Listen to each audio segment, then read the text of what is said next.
Bienvenidos a 7 por 7. Qué alegría y qué orgullo compartir este programa con ustedes.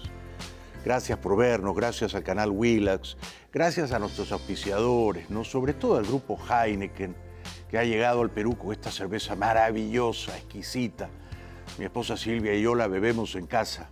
Amstel, 100% pura malta, 100% puro Ámsterdam. Bueno, como el señor Pedro Castillo no quiere darme una entrevista, no todavía, se lo está pensando, ojalá me la conceda, tengo algunas preguntas para él. Estas son las preguntas que yo le haría si me diera una entrevista. O sea, le estoy adelantando mis preguntas, de manera que si me concede la entrevista finalmente, ya puede ir preparando su respuesta, ¿no? Le estoy dando esa ventaja, estoy mostrando mis cartas. No son muchas las preguntas, ¿eh? Y son bien simples.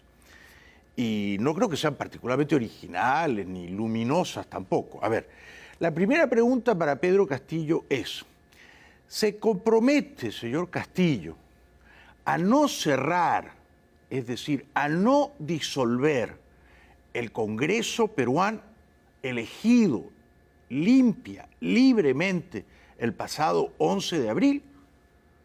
¿Se compromete a no cerrar ese Congreso los próximos 5 años de su mandato?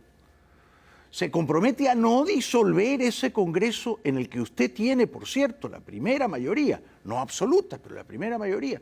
Sería muy importante que usted se comprometiera a eso, señor Castillo, a que con prescindencia de sus planes de una asamblea constituyente y una nueva constitución, ese Congreso, esas 130 personas elegidas de manera limpia, transparente por el pueblo peruano, sean respetadas en sus fueros constitucionales, ¿no? Y no sean atropelladas. ¿Ah? Segunda pregunta para don Pedro Castillo. ¿Se compromete usted, señor Castillo, a gobernar solo un mandato y no hacerse reelegir? Esto es muy importante, ¿no? Porque si vemos las experiencias de Venezuela, de Bolivia, de Ecuador, la de Bolivia, sin ir más lejos, ¿no? Vladimir Cerrón, el jefe ideológico del señor Castillo, nos dice que ellos están más cerca del modelo boliviano. Bueno, en Bolivia, Evo Morales se hizo reelegir 3 veces. Aspiraba a un cuarto mandato, Lo sacaron a la fuerza porque había hecho fraude a fines del 2019. Pero estuvo desde principios de 2006 hasta fines de 2019, casi 14 años, señor Castillo. ¿Ese es su modelo, el boliviano? O sea, usted aspira a cumplir un mandato con la actual Constitución y luego, como muchos sospechamos, dar de baja esa Constitución y comenzar otro mandato con la nueva y aspirar a 2 o a 3 mandatos con la nueva Constitución y a sumar 4 mandatos consecutivos, como sumó casi Evo Morales en Bolivia. Aclárenos esa duda, ¿eh? Despéjenos ese temor, por favor. Díganos que usted va a gobernar solo un mandato. Nos haría un gran favor. Se haría usted a sí mismo un gran favor, señor Castillo. Porque entonces mi pregunta número 3 es, ¿se compromete, por tanto, señor Pedro Castillo, a ser presidente constitucional del Perú solo hasta el 28 de julio del 2026? Solo hasta el 28 de julio de 2026. La respuesta debería ser simple. Sí. Punto. No hay nada más que alegar o negociar o enredar. Sí, seré presidente 5 años y me iré en julio 28 del 26. Me encantaría escuchar eso de su boca, señor Castillo. Mi pregunta número 4 para usted es la siguiente. ¿Se compromete a respetar los fueros de las instituciones establecidas por la Constitución? Por ejemplo, el Tribunal Constitucional. Por ejemplo, la Defensoría del Pueblo. Por ejemplo, el Banco Central de Reserva. Mire usted, es muy importante que usted se comprometa a no descabezar, a no arrasar a esas instituciones. Porque el Tribunal Constitucional, la Defensoría del Pueblo, son contrapesos equilibrios al Poder Ejecutivo. Si usted manda en el Poder Ejecutivo y comete excesos, comete abusos, el Tribunal Constitucional y la Defensoría del Pueblo están precisamente para corregir esos excesos, ¿me explico? Pero si usted los elimina, no habría ya autoridades para vigilar y reprobar los abusos que usted podría cometer. De manera que usted estaría dejando expedito, llano el camino para ser un presidente autoritario, sin frenos, sin contrapesos. No es, por lo tanto, un asunto menor, baladí, que usted diga voy a cerrar el Tribunal Constitucional, voy a cerrar la Defensoría del Pueblo. No, porque usted nos está diciendo no quiero que nadie tenga el suficiente poder como para enmendarme la plana si yo me equivoco o abuso de mi poder. Debe usted entender, señor Castillo, que la democracia consiste precisamente en que nadie concentre todo el poder se reparte. Se reparte entre la mayoría que gobierna, se reparte entre la minoría que también tiene voz y voto, ¿no? Y se reparte entre distintas instituciones. Unas están diseñadas precisamente para balancear a otras, ¿no? Pregunta número 5 para el señor Pedro Castillo. ¿Se compromete, señor Castillo, a cumplir con los procedimientos constitucionales para convocar a un referéndum? Esto es importante, ¿no? Él ya anunció, si yo soy presidente voy a convocar a un referéndum. La pregunta será simple, ¿quieren una nueva constitución? La gente mayoritariamente va a votar sí, queremos una nueva constitución. Pero ese referéndum tiene que ser convocado con arreglo a la constitución vigente, que es la actual, la del 93, ¿no? Y no saltándose a la garrocha a esa constitución y haciendo un referéndum hecho a la medida del señor Castillo, ¿no? Y entonces, de ahí se desprende la siguiente pregunta. Señor Castillo, si ganara el referéndum para convocar a una asamblea constituyente, y yo estoy seguro de que usted lo ganaría, estoy seguro, como por ejemplo en Chile triunfó holgadamente la opinión de que sí, había que ir a una constituyente y escribir una nueva constitución, ¿no es cierto? Una asamblea constituyente que va a ser elegida a finales de este mes de mayo en Chile. Entonces, si ganara usted ese referéndum, se compromete a que los miembros de esta asamblea constituyente serán elegidos, esto es fundamental, en elecciones libres y limpias y no nominados arbitrariamente por su gobierno. Esto es fundamental. Hasta ahora, lo que nos han dicho Castillo y sus aliados, o sea, Castillo y Cerrón, que para el caso son más o menos la misma cosa, ¿no?, es que esa asamblea constituyente va a estar integrada por los profesionales del pueblo organizado, es decir, un porcentaje de maestros, un porcentaje de campesinos, un porcentaje de obreros y así. Y dan a entender que son ellos los que van a nominar arbitrariamente, los que van a elegir a dedo a esos representantes del pueblo organizado, a esos profesionales del pueblo, como dijo ayer en el debate Castillo, ¿no? Entonces, eso a mí, por supuesto, me eriza la piel. Porque una cosa es una asamblea constituyente elegida limpiamente por el pueblo, y otra cosa es una asamblea constituyente elegida a dedo por el señor Castillo y por el señor Cerrón, ¿no? Son dos asambleas bien distintas, ¿ah? Yo quiero saber cómo se va a elegir esa asamblea, ¿no? Y esto es algo que nos está debiendo el señor Castillo, ¿no? Luego, señor Castillo, siguiente pregunta. Me quedan unas poquitas, ¿eh? No son muchas más. Si perdiera usted el referéndum para la constituyente, no creo, pero puede ser, ¿no? Porque ese referéndum se va a convocar en los primeros meses del hipotético gobierno de Pedro Castillo, ¿no? O sea, va a estar en la luna de miel, ¿no? Seguramente lo va a ganar. Pero si perdiera ese referéndum, ¿se compromete usted, señor Pedro Castillo, a respetar la actual Constitución hasta el final de su mandato? Esto es muy importante, ¿no? Él la quiere cambiar, él convoca un referéndum, de repente lo pierde. Si lo pierde, él tiene que decir, bueno, muchachos, hasta aquí hemos llegado. Sigue vigente la Constitución del 93 y no la vamos a seguir cuestionando, torpedeando. No, ya está. Ese es el marco, esas son las reglas del juego. Y el juego se va a jugar según esas reglas. Vamos a ver, ¿no? Asimismo, entonces, siguiente pregunta. Si usted y sus aliados, esto es importantísimo, si usted y sus aliados, o sea, si usted y Cerrón, ¿no? Y la inteligencia cubana que va a estar ahí bailando alrededor de ellos, por supuesto, ¿no? No obtuvieran mayoría en la Asamblea Constituyente, puede ocurrir, ¿no? Puede ocurrir que ellos ganen el referéndum, se convoca por elecciones limpias a una constituyente y ellos, el partido de Castillo y Cerrón, no tienen la mayoría absoluta. Por ejemplo, a Evo Morales le pasó que tenía mayoría absoluta, pero no tenía 2/3 partes como él quería. Y al no tener 2/3 partes de su constituyente, tuvo que negociar con algunos opositores. Bueno, pero la política es negociar, ¿no?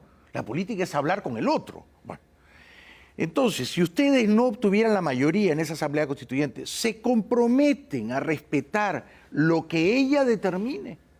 Es decir, si esa Asamblea Constituyente está dominada por otras fuerzas políticas y no por su partido, señor Castillo, ¿usted va a respetar esa Constitución que entonces ya no sería escrita exactamente, minuciosamente a la medida de sus deseos? Esto está por verse. Espero su respuesta. Esto, y yo soy periodista, me parece que es un tema muy sensible, ¿no? Porque hemos visto cómo ha ocurrido, no solo en Venezuela, también ha ocurrido en Ecuador y también ha ocurrido en Bolivia. Y es que estos dictadores chavistas son bastante toscos a la hora de clausurar un medio de comunicación que no les gusta, ¿no? Lo cierran, lo sacan de antena, lo sacan del aire, ¿no? O impiden su circulación. Por ejemplo, en Venezuela ha ocurrido con Radio Caracas, un canal histórico, y con el diario El Nacional, al que ya no le dan papel periódico y ya no circula más. ¿Se compromete, señor Castillo, a no cerrar ni a expropiar ningún medio de comunicación? A no cerrar ni a expropiar ningún medio de comunicación, incluyendo, por supuesto, televisoras, radios, periódicos, revistas y otros. ¿Se compromete, señor Pedro Castillo, a no estatizar o expropiar ninguna empresa privada de capitales nacionales? Ninguna empresa privada de capitales nacionales, incluyendo a las compañías mineras de dueños peruanos. Se compromete a no expropiarlas, a no nacionalizarlas.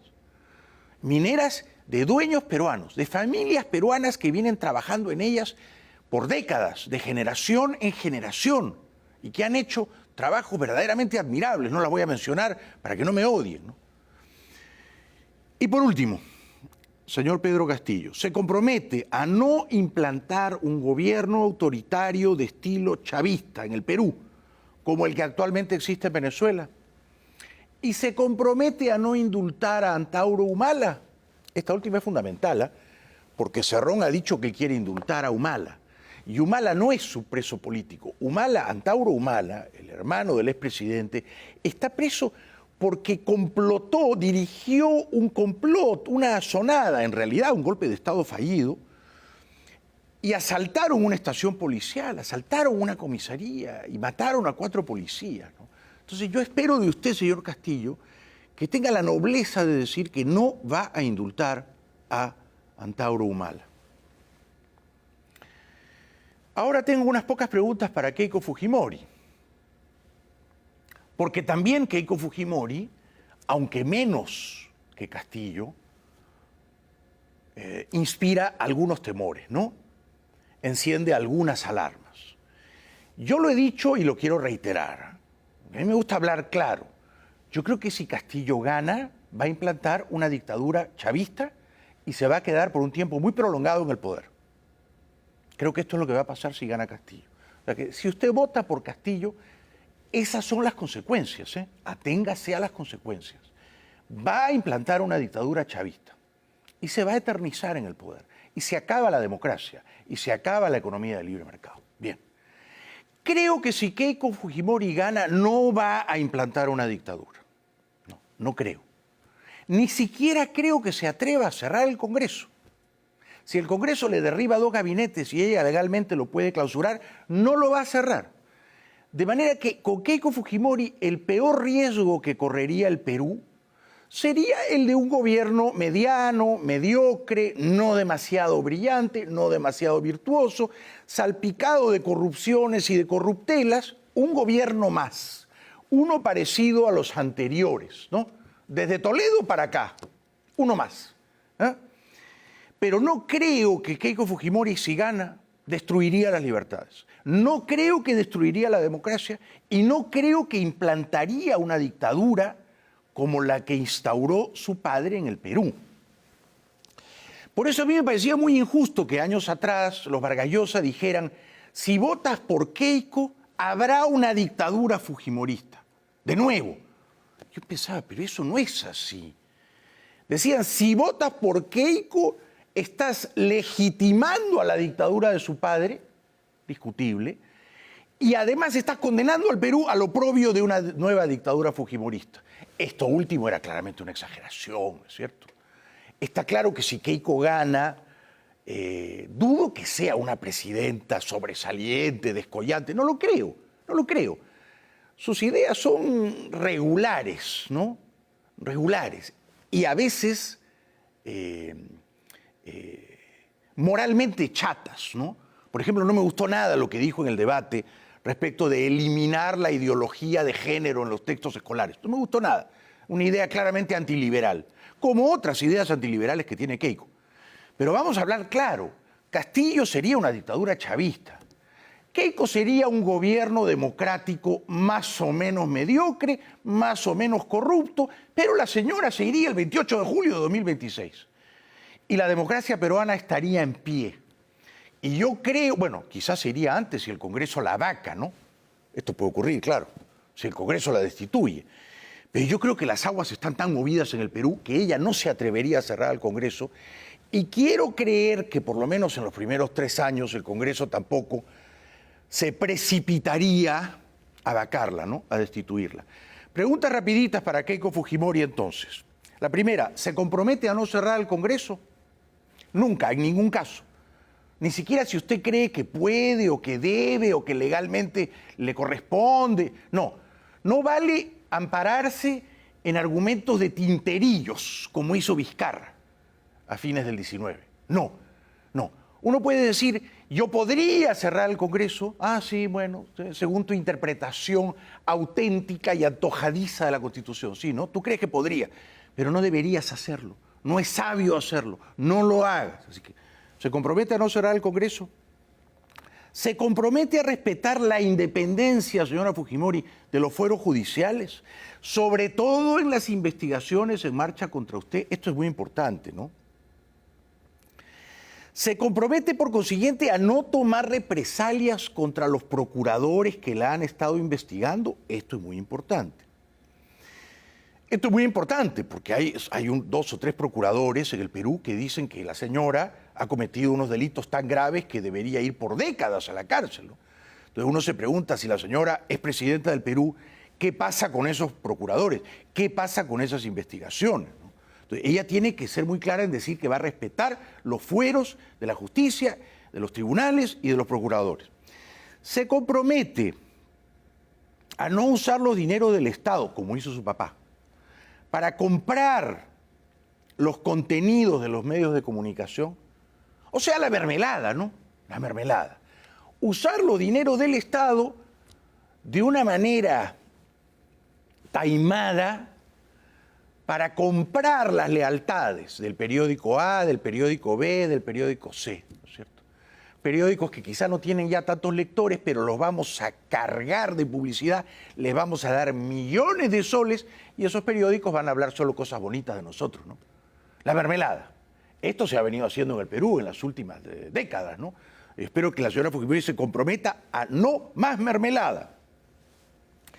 Se compromete, señora Fujimori, mi penúltima pregunta para usted, a, siguiendo el debido proceso, proponer solamente el indulto humanitario a su padre, Alberto Fujimori, ex dictador del Perú, solo ese indulto, señora Keiko Fujimori, y no indultar a otros prominentes líderes de la dictadura de su padre. Finalmente, señora Fujimori, porque no tengo más preguntas de momento para usted. Puede que tenga más preguntas. Y perdóneme si soy antipático formulándole estas preguntas. Pero un buen periodista tiene que ser antipático frente al poder siempre. Tiene que estar en la orilla contraria al poder siempre. Yo creo que es infinitamente más riesgoso para el Perú que gane Castillo.